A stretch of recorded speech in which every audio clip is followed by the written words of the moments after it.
structurally kind of plays the way they play. And there were some subtle adjustments, how to maybe, fit the run game or whatever, but they did nothing exceptionally out of ordinary what they did. Kevin, how important is it to try to get a run game going against this defense coming in? I mean, obviously you've gone against them a lot in the past, but what is it they do well, but how important is it for you guys still to try to establish something? Well, Coach D'Antonio's background, having been here, is a defensive guy and committed to stop the run and committed to stop the run. First of all, culture and mindset, just like running the balls, culture and mindset. Committed to stop the run and structure and how they line up. And they're going to be very, very stern in their approach. They're not going to change as far as where they put guys and why. And sometimes that stresses their coverage, but they've always, Coach D'Antonio's also a DB coach, so he understands how to coach those DBs and help those guys out. So some of this goes back years and years and years ago to the Miami Hurricanes 4-3 defense. When we were at Miami, Ohio for 9 years with Coach Walker, Terry Hepner ran it well. In fact, I actually believe some of the same calls. Coach Narduzzi was with us at Miami. I think some of those same calls, he uses some of the same language. So the coverage has changed over time. They're much more exotic in third down, but their run defense is stout, always has been. It's why it's the foundation of the program. We got to find one this week. It's going to be hard. We got to find a way to stick with it and stay with it. But it's also going to be very, very difficult.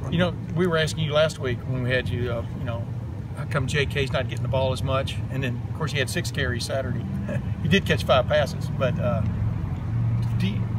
what's been the conversation, I guess, about just specifically about J.K. Dobbins and stuff? About, have y'all talked about he does need to get the ball more? Well, and again, I wouldn't say just J.K. as much as because it would just tailback runs in general. Yeah.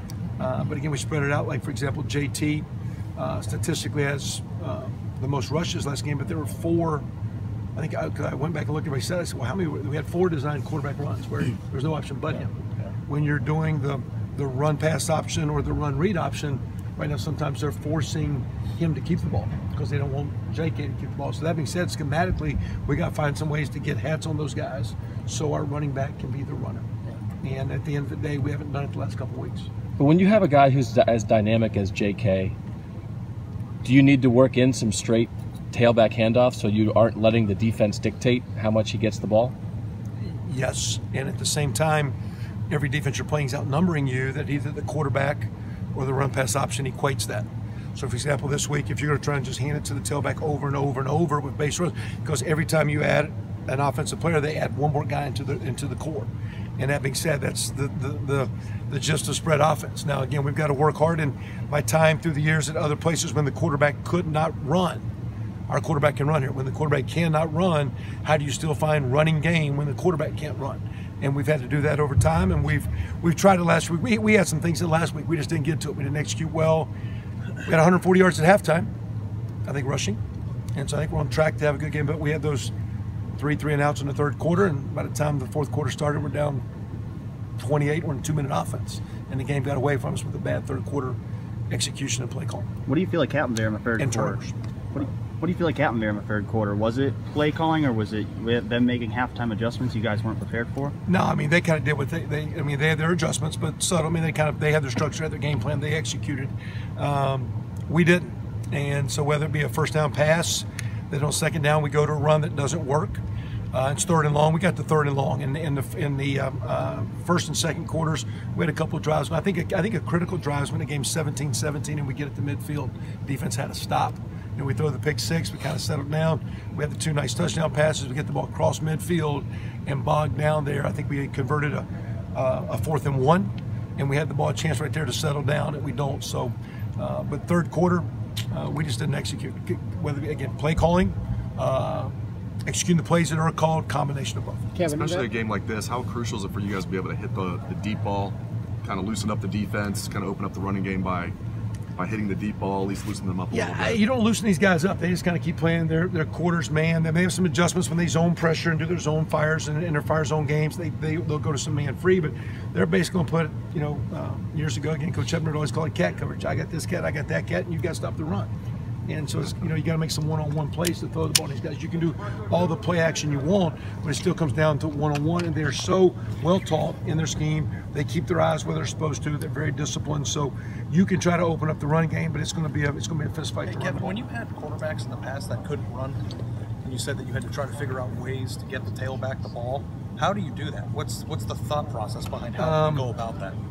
I mean, it's hard. I mean, that's where those run-pass options come in, and because instead of like structuring to read a defensive end, you get into some of the throw game, or your tight end's got to be short. Sometimes when you add the tight end into the blocking structure, you widen the extra guy, so it's a little bit farther for the unblocked guy to get there, and so you get into some screens or draws. I mean, you got to find some things, and at the same time, because our quarterback is a good runner, sometimes we don't go down that avenue. We use him to equate it. Could you go down that avenue, or is that too much? Sometimes it can be too much, and that's where again right now, and that again, as I look at last week, man, I think in the third quarter, maybe I just got lower place and didn't get us in rhythm of too much play calling. Just pick this play, pick that play, versus just getting in flow. As a play caller, I didn't get us in flow, and as an offense, we didn't execute.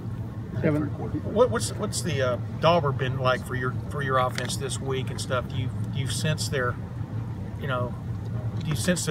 I mean, what do you sense? What do you sense coming out of like your third or second practice, I guess, today? If you go back, and again, we didn't quote have the statistical numbers, but you watch the line in the last scrimmage. I thought those kids played very, very hard. It came off the ball, and there was a lot of they've been playing very, very well the last few weeks. I don't think in that game their performance hindered what we were doing. JT's played great all year, and got behind some chains, a couple calls, or a receiver not spacing out or being a hair late, whatever, threw a couple picks. But he's played so well, I think he can come back from it. And we've been playing well. We've had a good week of practice, so it's going to be a great challenge. I got a chance to stay in the race for our division and get us back on track. It's going to be a fight. I know in my world, I've been very enthusiastic, energetic. Let's go, let's go, let's go. We've been close to being a really good offense. Let's make sure we fight our tails off to be great this week. And Kevin, one last question. I don't mean to belabor the point, but I'm going to belabor the point. From the outside, from out here, it just seems like J.K. Dobbins is a very dynamic back who averaged 8 yards per carry last week when he did get the ball. And regardless of how a defense is playing you and what happens in the read game, from out here, it just seems like it's 2 straight weeks. How can that guy who's that good not get more carries? Bottom line is that, and going forward out here, it seems like he's got to get more carries. However it happens, that guy has to get more carries going forward. Does that make sense, or what's your response to that? Is it just that it's not that simple, or can it be that simple? A dynamic tailback like that must get the ball more. Well, he's got to get it, but your quarterback's been hot, your receiver's been good. We just did not execute our stuff, so we'll sit there and slam that back in there, and they'll have those 12 guys with butcher knives up in there this week, and we'll get 3rd and 8 real quick, and they'll tee off with their nickel package and pin their ears back. So, I mean, yeah, we got to get him the ball. Yeah, but I guess it's just play calling. And so you can look at it again when you call the plays and call the rhythm in the game where it gets taken out of his hand. You look at me, and we're not trying to. Like I say, I think, again, because I knew I'd get asked about it, there were 30 running calls in the game plan Saturday were called, and 4 were designed quarterback runs. So that being said, okay, do we go to 12 package and put big tight ends? But we like that speed and that spread stuff. So again, when you spread it out, you get into either the run pass option or the read option. We'll fight hard to get him going. He's been great, and going forward, yeah, we got to get him carries. Got to. But I don't think we can force it either. Can't be stubborn about it. But I mean, he's a special player. He's a special kid. We're not trying to take the air out of his ball, and we'll work hard to keep, to find it. And that being said, too, the guy's going to distribute the ball in certain plays, and I'm going to call certain plays, and Coach Meyer's going to call certain plays, and we get going in the game plan. So, we're trying to score as much as fast, but we did not Saturday. That, as always, like going back to that other game, wasn't good. That falls on me. And I got to own that. Take responsibility for that. Sorry, Coach. That little toss play that you guys ran early in the game seemed to work pretty good dividends, but I don't know if that's counter to what you guys are doing with the zone read or not. A way to get around what they're doing. Is that so then when we did it in the third quarter, the end got up the field, forced our quarterback to keep it, and when he bounced it, our left guard got called for a holding penalty, and it was 1st and 20. It's the same play. Okay. But they made their adjustment by just widening the end. So, you know, Very good. Thanks, Kevin. I appreciate it.